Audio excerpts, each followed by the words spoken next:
પૂજ્ય શ્રી અમૃત બાપાના મેલડી માતની જય, અમૃત બાપાની જય। માળી અમે તમારા, તમે અમારા। માળી તમે મને શંકર ભગવાનની ભક્તિ કરવાનું કીધું તું માં, મેં શંકર ભગવાનની ભક્તિ કરી માં। મને દરરોજ દવાખાને જવું પડતું, જુદી જુદી દવા ખાવી પડતી, પણ માં તારી દયાથી ઘણું સારું છે, ઘણી દવા બંધ થઈ ગઈ માં।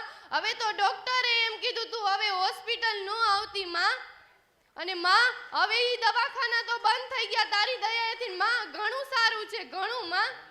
અને માં મારા ભાગ્યા કુટુંબના મને કોઈ નહોતું બોલાવતું, આ તારી દયાથી મને બધા બોલાવે છે, બધાય ફોન કરે છે માં। અમે મોરબીથી આવ્યા છીએ માં, મારું નામ રાધિકાબા છે માં। તારી દયાથી ઘણું સારું છે માં, ઘણા દવાખાના બંધ થયા માં। એવું વિચાર કે તને કોઈ દુઃખ જ નથી તો કોઈ દુઃખ નથી માં। અમે રંગપર બાજુ, મોરબીની બાજુમાં રંગપર રહી છે ગામડે, એ ઘરમાં અમે રહી જ શકતા નથી।